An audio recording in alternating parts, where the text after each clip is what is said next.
आज मौका दिया आप लोगों ने। ये मेरा अंतिम इस सत्र का संबोधन था। अब हमारा समापन समारोह जो है वह हमारे निस्वास अगा जी महाराज जी अपनी देशना देकर के करेंगे। गुरु भक्ति उनके अंदर ऐसी लाजवाब है बंधुओं। आचार्य महाराज के संकेत पर उन्होंने 18 साल तक लगातार अमरकंटक में रह करके, एकांत जंगल में रह करके गुरु जी के लिए लगातार उन्होंने काम किया है, मेहनत करी है। अमरकंटक के पूरे क्षेत्र की सबसे बड़ी खूबसूरती बताते हैं कि गुरुजी ने ब्रह्मचारी अवस्था में अमरकंटक भेजा था। अमरकंटक की 99% पूरी की पूरी वसूली करने का श्रेय जाता है तो हमारे निस्वास अगर जी महाराज जी के पूर्व पर्याय को जाता है।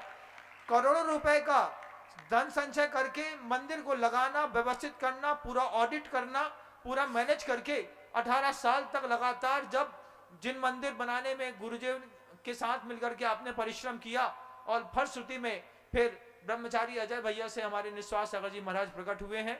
गुरुदेव की कृपा है, लगातार बनी रहे। अगले वक्ता के रूप में हमारे निस्वास सागर जी महाराज जी।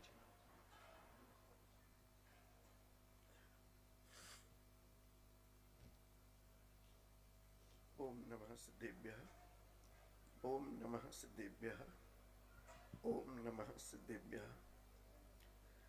हे शांत संत अरिहंत अनंत ज्ञाता, हे शुद्ध बुद्धि शिव सिद्ध अबद्ध धाता, आचार्य वर उज्झाय साधु सिंधु, मैं बार बार तव पाद पयोज वंदू, मैं बार बार तव पाद पयोज वंदू।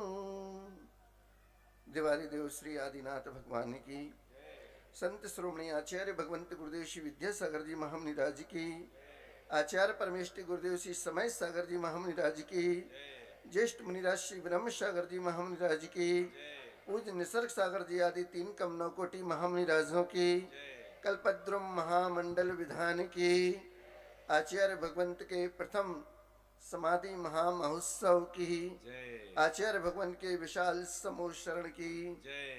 बोलिए मुनि श्री निस्वार्थ सागर जी महाराज की, बोलिए मुनि संघ की। लगभग 4 घंटे से आप सभी वक्ताओं के, आर्यकर वृंदों के संस्मरण सुनते हुए आचार्य भगवान की भक्ति के रूप में अपने आप को सराबोर करते हुए कितने संयम को धारण करके बैठे हैं। आपको संयम को प्रणाम करता हूं। मैं भी उस संयम की लाली को देखने के लिए पूज्य गुरुदेव के चरणों में गया था, जो आचार्य ज्ञान सागर जी महाराज के लाल थे। लाली मेरे लाल की आचार्य ज्ञान सागर जी महाराज कह रहे मुझसे। जब मैं आचार्य भगवंत गुरुदेव श्री विद्यासागर जी महाराज के चरणों में पहुंचा, देखो तो कौन है वो ऐसा संत जिसके पीछे दुनिया पागल है। क्योंकि किसी ने कहा है कि जो गुरु की भक्ति करते हैं पागलों की तरह, जो गुरु की भक्ति करते हैं पागलों की तरह, उन पर गुरु की रहमत बरसती है बादलों की तरह। आचार्य ज्ञान सागर जी महाराज को उस लाल की मैं लाली देखने जा रहा था, तो पंक्तियां आती हैं कि लाली मेरे लाल की जित देखो उत लाल, और लाली देखन मैं गया मैं भी हो गया लाल। उस लाली को देखने में वो आनंद नहीं आया जो गुरु चरणों में बैठकर भक्ति की और गुरु ने अपने जैसा मुझको बनाया। ये गुरुदेव की कृपा है भगवान। जो काम प्रभु नहीं कर सकते वो काम गुरु किया करते हैं। इसीलिए तो कहा जाता है कि गुरु मध्य दीपक हुआ करते हैं। पंच परमेष्टि के उस महामंत्र में, नमोकार महामंत्र में मध्य दीपक के रूप में आचार्य परमेष्टि मध्य में विराजमान हैं। चाहे नीचे से नाम लो तो तीसरे नंबर पे आते हैं, और चाहे ऊपर से आओ तो भी तीसरे नंबर पर आते हैं। ऊपर से भी जिनके संबंध हैं और नीचे वालों को उठा के भी ऊपर पहुंचा दिया करते हैं। ये आचार परमिष्टि कहलाते हैं भगवान। ऐसे आचार परमिष्टि कौन कहता है कि आज हमारे बीच नहीं है। देह सुर से भले ना हो पर हमारे दिलों में आज भी धड़कन की तरह धड़क रहे हैं। जिस दिन ये धड़कन बंद होगी तो मानूंगा मेरा गुरु से संबंध टूट गया। अरे गुरु तो अजर अमर हुआ करते हैं, गुरु को तो कोई भुला भी नहीं सकता। उनके जीवन की डोर जिसने अपनी सांसों से जोड़ ली है, सांसें चलती हैं तो उनके नाम से, जीवन चलता है तो उनके आशीर्वाद से। आचार्य भगवान ने अपने गुरु की बहुत सेवा की, सबने जाना। आचार्य भगवान साहित्य के वो पुरोधा थे जिन्होंने जनवाणी माता की अटूट सेवा की। मिट्टी को भी जिन्होंने जीवन दान दे दिया और मूक माटी जैसा महाकाव्य लिख दिया। और वह मूक माटी महाकाव्य मेघदूत के कालिदास जी का जो मेघदूत महाकाव्य है उसके समकक्ष उस मूक माटी को माना जाता है। ऐसे उसकी सौंदर्य मूक माटी की रचना आचार्य भगवान ने की थी। जैन धर्म के जिन शासन के 57 वर्ष तक जिन्होंने सेवा की है, ऐसे आचार्य परमिष्टि को एक दिन में और कुछ 2-4 घंटों में कह पाना इस जिह्वा में वो शक्ति नहीं। सब धरती कागज करूं, सब धरती कागज करूं, लेखन सब बन राय, और 7 समंदर मसी करूं, गुरु गुण लिखा न जाए। ऐसे गुरुओं के गुणगान न लिखे जा सकते हैं, न ये छोटी सी जिह्वा कहने में समर्थ होती है। फिर भी भगवान सूरज को कभी दीपक नहीं दिखाया जाता है, दिखाने वाला हंसी का पात्र होता है। मैं मानता हूं कि मैं भी गुरु के गुण को गाने की जो दुस्साहस कर रहा हूं, लेकिन हंसी का पात्र विद्वानों के बीच में बन रहा हूं।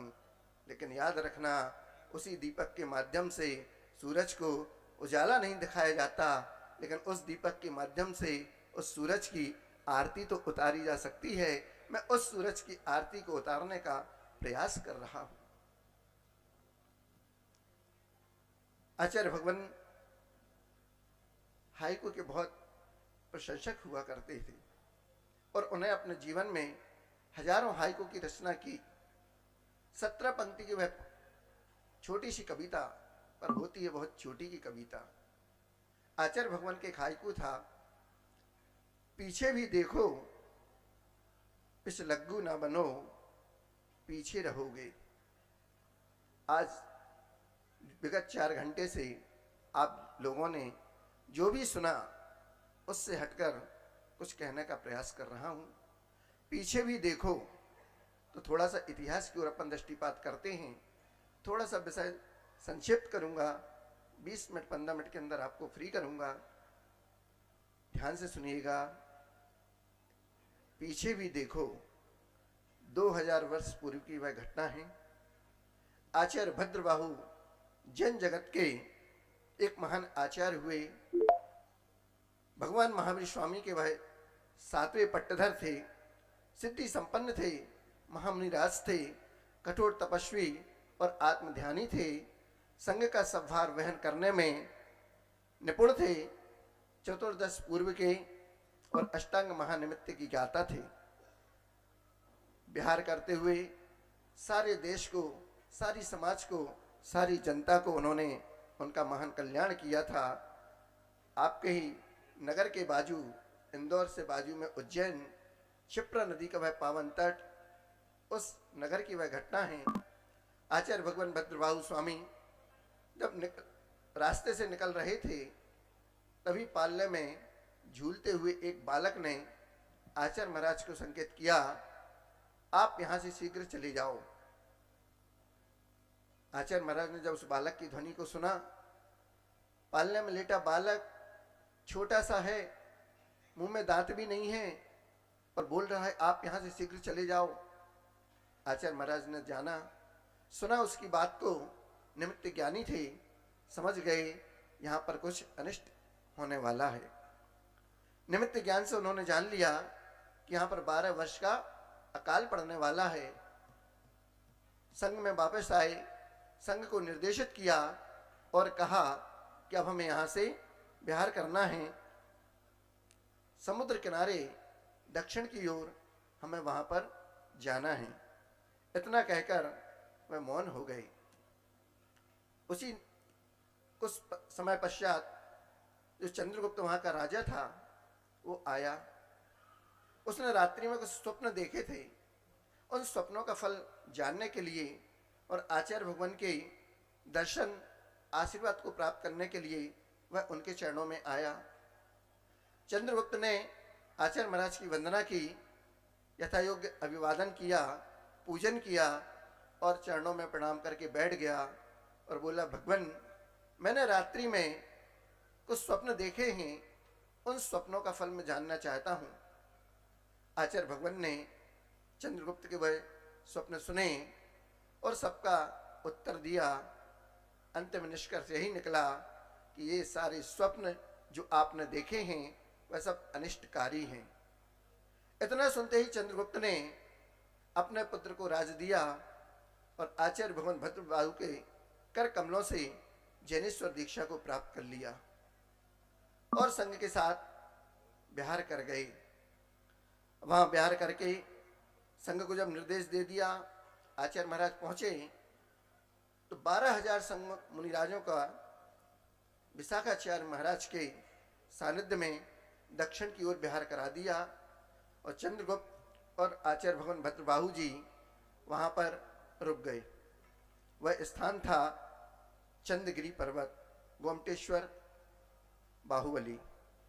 वहीं पर उन्होंने अपनी आयु को अल्प जाना और आगे विहार करने से मना कर दिया और मुनिराज चंद्रगुप्त और आचार्य भद्रबाहु स्वामी वहीं पर चंद्रगिरी पर्वत पर रुक गई। भगवती आराधना में इसका उल्लेख मिलता है। यह संस्मरण इसलिए मैं आपको सुना रहा हूं, अब इससे लगकर ही आचार्य भगवान को चंद्रगिरी में सन 2000 में भगवती आराधना जो संलेखना का विशेष प्रकरण है उस ग्रंथ की वाचना प्रारंभ हुई थी और उस ग्रंथ की वाचना करते हुए आचार्य भगवंत ने बहुत ही उस ग्रंथ के बारे में विशेष व्याख्यान करते हुए हर साधक को उस भगवती आराधना में जीने का एक मार्ग बताया था। भगवती आराधना में उल्लेख मिलता है उन्होंने कि कैसे अपनी संलेखना को किया जाता है। अगर आपकी आयु शेष है तो जल्दी नहीं की जाती। उत्कृष्ट साधना संलेखना की 12 वर्षों की हुआ करती है। ऐसा आचार्य भगवंत भगवती आराधना में आचार्य भगवंत सवारे कहते हैं, उक्कसेण भक्त पहिना कालो जिणे ही निदिठो कालम्मी संपहुत्ते वारस वरिषाणी पुन्नाणी। यदि आयु का काल आपका शेष हो तो जिन भगवान ने उत्कृष्ट से भक्त प्रत्याख्यान का जो काल बताया है वह 12 वर्ष का बताया। 12 वर्षों में अब आप आचार्य महाराज की साधना को देखिएगा और सोचिएगा कितने वर्ष पूर्व ही आचार्य भगवान ने मीठे का, नमक का, ड्राई फ्रूट का, हरी फल सब्जियों का सब त्याग किया था। मात्र 2 ही आहार में रस दिखते थे आचार्य महाराज के, एक तो दही जिसको छाछ कहते हैं और दूसरा घी। 2 चीज आचार्य महाराज लेते थे। उस पर उन्होंने अपनी पूरी चर्या को साध कर रखा था, शरीर को साध के रखा था और उस दूध और घी के आधार पर ही उन्होंने अपने जीवन के 57 वर्ष निकाले थे। मात्र 2015 में दूध का भी त्याग कर दिया था। मात्र एक छाछ पर, दाल रोटी पर आचार्य महाराज की चर्या चलती थी और उनका वह औदारिक शरीर कैसा सूर्य देह के समान चमकता था। आचार्य भगवान ने जो बताया कि 12 वर्षों में वह साधक 4 वर्ष के प्रथम नाना प्रकार के काय क्लेश करता है, तो आचार्य महाराज तो काय क्लेश करते ही थे। हम लोगों को भी कहते थे, भरी दोपहरी में जेठ की गर्मी में भी वह विहार करते थे, तो हम लोग कहते थे आचार्य भगवान 7 बजे तक दिन रहता है, शाम को 4 बजे विहार करेंगे, 10-12 किलोमीटर चलना होता है, 2.5-3 घंटे में पहुंच जाएंगे। अब 2 बजे 2:30 बजे भर दोपहर में जब धरती तपती है, पैर जलते हैं, आप बिहार कर देते हैं। तो आचार्य भगवान ये कहते थे, भले ही पैर जलते हों, हम ऊपर पर्वतों पर नहीं बैठ पाते हैं, सूर्य की ओर मुख करके साधना नहीं कर पाते हैं, सूर्य जहां जहां घूमता है हम वैसा नहीं घूम पाते हैं। कम से कम सूर्य के प्रकाश में जमीन पर चलते हैं तो आतापन का योग तो हो जाता है, काय क्लेश हो जाता है। इसमें भी हमारी कर्म की निर्जरा बहुत हुआ करती है। हम सबका तो उद्देश्य एक ही है ना, कर्म निर्जरा। तो चलो उस शाम को अगर जो श्रावक आपके साथ चलते हैं, आपको गंतव्य तक पहुंचाते हैं, अगर वो भोजन नहीं कर पाए समय से, उनकी अंतहु अगर चूक गई, तो रात्रि भोजन का दोष श्रावक को नहीं आपको लगेगा, क्योंकि आपके कारण श्रावक रात्रि में भोजन करेगा। इतनी सूक्ष्म दृष्टिपात आचार्य महाराज श्रावकों की ओर भी करते थे और हम साधकों को भी समझाया करते थे। दूध रस का त्याग करने के बाद अचामल 1 वर्ष तक, फिर मध्यम तप के द्वारा जो 6 मास बसते हैं उसमें भी उत्कृष्ट तप आदि करते हैं। ऐसे तप के धारक आचार्य भगवान, जिन्होंने भगवती आराधना को पढ़ा ही नहीं, पढ़ाया भी है और जीवन में करके दिखाया भी है। क्रमशः धीरे धीरे, कसाएं तो उनके जीवन में थी ही नहीं, काय को भी क्रश कर दिया और कसायों को भी क्रश कर दिया। चंद्रगिरी का अंतिम वीडियो आप लोगों ने भी देखा होगा, जब आचार्य भगवान ने अंतिम दर्शन उस गेट पर आकर दिए थे, कुर्सी पर बैठे बैठे पिच्छी को उठाया था हाथों में, जैसे कह रहे हो भगवान सबको क्षमा, सबसे क्षमा, खम्मामि सब जीवाणाम शव्य जीवा खमंतु में नित्य में सब भूदेशु बैरम मध्यम न केणवी। मैं सबको क्षमा करता हूँ, सब मुझे क्षमा करें। अंतिम शपथ की वह प्रत्याख्यान के रूप में अंतिम क्षमा याचना, उसके बाद तो दर्शन दुर्लभ हो गए गुरु के। ऐसा वह जीवन जब गुरुदेव ने किया और दर्शन दिया, और उसके बाद आत्मस्थ हो गए गुरुदेव। 2000 साल का वह पुराना इतिहास पुनः दोहराया गया, क्योंकि चंद्रगिरी पर्वत, चंद्रगिरी पर वहां पर आचार्य भद्रबाहु भगवान ने समाधि संलेखना ली, और उनकी समाधि संलेखना को कराने वाले जो साधक थे उन्हीं के चंद्रगुप्त सागर मुनिराज थे। ऐसा ही वह इतिहास 2000 वर्ष बाद पुनः दोहराया गया। चंद्रगिरी तीर्थ क्षेत्र था, चंद्रगिरी पर्वत था, और चंद्रगिरी में जो समाधि साधक के रूप में आचार्य महाराज की वैयावृत्ति करने वाले वही दक्षिण के मुनिराज चंद्रप्रभ सागर मुनिराज थे। आचार्य महाराज के जीवन में 4 शब्द और 8 का अंक समायोजना करने का छोटा सा प्रयास पूज्य निसर्ग सागर महाराज जी ने अपने चिंतन से दिया था। आज धारा उन्हीं की ओर से आपकी ओर प्रभावित हो रही है कि आचार्य भद्रबाहु उत्तर भारत में अकाल पड़ने के कारण दक्षिण की ओर चले गए, चंद्रगिरी पर्वत पर समाधिस्थ हो गए, और चंद्रगुप्त सागर मुनिराज ने उनकी समाधि कराई थी, सेवा की थी। उसी प्रकार आचार्य विद्यासागर जी महाराज जो दक्षिण के होते हुए भी उत्तर भारत की ओर आए। उत्तर भारत में आकर जब अकाल पड़ा तो उत्तर के मुनिराज और उत्तर के ही शिष्य चंद्रगिरी पर्वत की ओर दक्षिण में गए, और जब दक्षिण से मुनिराज यहाँ पर आए तो सुकाल लेकर आए। बड़े बाबा के जब दर्शन किए फिर बड़े बाबा के ही होके रह गए, फिर छोटे बाबा और बड़े बाबा की ये जोड़ी अजर अमर हो गई। आचार्य महाराज फिर बुंदेलखंड को छोड़कर नहीं गए, सारे बुंदेलखंड को उन्होंने हरा भरा किया। तभी तो कहते थे हरी भरी दिखती रहे धरती चारों ओर। बड़े बाबा बड़ी कृपा की मुझ पर आदेश, और पूर्ण हुई मम कामना पाकर तब आशीष। आचार्य भगवान अपनी कर्म स्थली को, साधना स्थली को पूज्य बड़े बाबा के चरणों में लगाकर जिस समय चंद्रगिरी पर्वत पर पहुंचे, चंद्रगिरी क्षेत्र छत्तीसगढ़ का है, वहीं पर भगवती आराधना 2012 में उन्होंने प्रारंभ की थी, और 12 वर्षों बाद पुनः 2024 में उसी चंद्रगिरी तीर्थ पर आचार्य महाराज पहुंचे। ये 12 वर्षों की संलेखना आचार्य महाराज अपने क्रमशः धीरे धीरे करते रहे, किसी को भी एहसास नहीं होने दिया, समय समय पर त्याग करते रहे। 2015 में दूध का त्याग कर दिया, उसके बाद धीरे धीरे अपने आहार को भी घटाते गए। सोचते थे स्वास्थ्य ठीक नहीं है, इस वजह से कम आहार हो रहा है, कम आहार नहीं होता था। आचार्य महाराज स्वयं ही आहार को कम करते जाते थे। ऐसे चंद्रगिरी पर्वत पर डोंगरगढ़ में आचार्य गुरुदेव की समाधि संलेखना हुई। चंद्रप्रभ सागर मुनिराज उनके निर्यापक ही बने, जो अंत में उनके साथ उनकी सेवा करते रहे। ऐसे चंद्रप्रभ सागर महाराज ने उनकी समाधि कराई। अब क्या अक्षर से नाता, क्योंकि शरद पूर्णिमा का तो चंद्रमा था ही, तो वहां पर भी चंद्रमा की रोशनी सबको सराबोर करती है, शीतलता प्रदान करती है। और जब बुंदेलखंड में आए तो यहाँ के अकाल को भी उन्होंने हटाया, अपने तप त्याग संयम की सुगंधी से सबको महकाया। त्याग वो करते रहे, समृद्ध हम होते रहे, उपवास वो करते रहे, पेट हमारा भरता रहा, और संयम की सुगंधी फूल वो खिलाते रहे, और उस सुरभि में हम सराबोर होते रहे।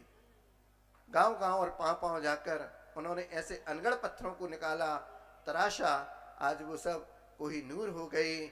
उनकी उस आभा मंडल में समाकर सब गुरुदेव के ही नूर हो गए।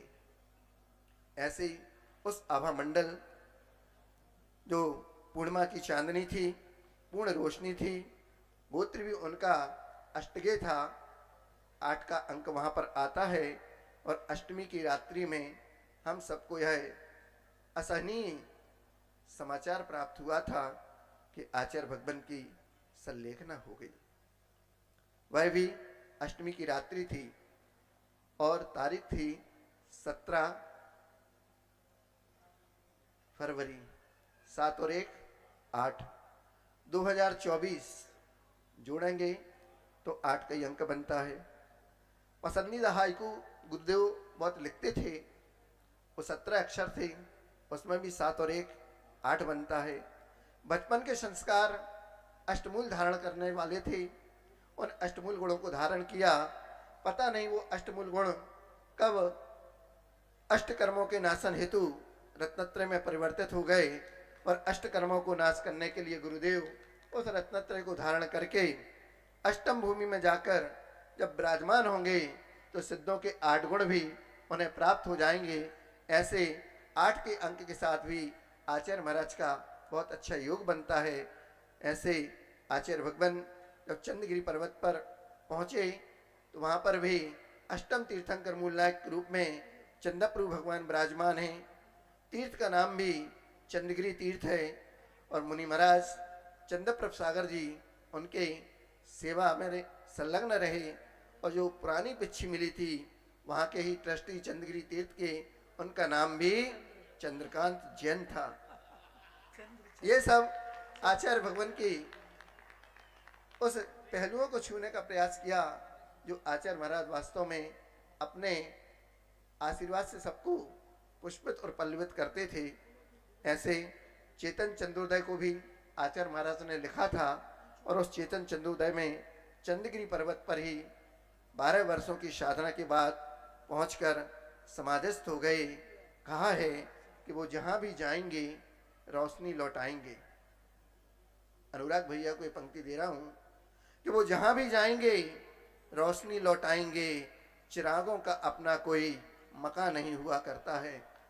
वो जहां भी रहें, जिस भी रूप में रहें, हम सबको उनका आशीर्वाद हमेशा प्राप्त रहेगा, क्योंकि पूज्य गुरुदेव ऐसी किताब थे, पूज्य गुरुदेव ऐसी किताब थे। पूछा तो करो कैसी किताब थे कि पढ़ ना सकेगा कोई, पढ़ ना सकेगा कोई मेरी जिंदगी की किताब को, हर पन्ना भरा है लेकिन लिखा कुछ भी नहीं। ऐसे सफेद पन्नों पर आचार्य भगवान सफेद स्याही से अपनी जीवन गाथा लिखकर चले गए। कह गए मैं जा रहा हूं, पीछे पीछे आ जाना, पढ़ तो सकते हो तो पढ़ के आना, नहीं पढ़ सकते हो तो श्रद्धा भक्ति करके आना, लेकिन जरूर आना, जरूर आना। मैं जा रहा हूँ, तुम सब पीछे पीछे आ जाना। अपने जीवन के कलश का वह कलशारोहण करके अपने मंदिर की पूर्णता को प्राप्त हो गए। ऐसी पूर्णता हम सबको भी प्राप्त हो, इस मंगल भाव के साथ पुनः आचार्य भगवान के चरणों में कोटि कोटि नमोस्तु निवेदित करता हुआ अंतिम पंक्ति देता हूं कि गर विद्याधर संयम का रूप नहीं धरते, गर विद्याधर संयम का रूप नहीं धरते, अपनी काया से इस युग का कायाकल्प नहीं करते, यह भारत गारत बन जाता यदि ऐसे संत नहीं होते, यदि ऐसे संत नहीं होते। आचार्य भगवान के चरणों में कोटिशा नमोस्तु निवेदित करता हुआ भगवान आपकी आशीर्वाद की छाया में हम सबका जीवन ऐसे ही पुष्पित पल्लवित होता हुआ अंतिम लक्ष्य को प्राप्त हो, इस मंगल भाव के साथ आचार्य गुरुदेव श्री विद्यासागर जी महामुनि राज जी की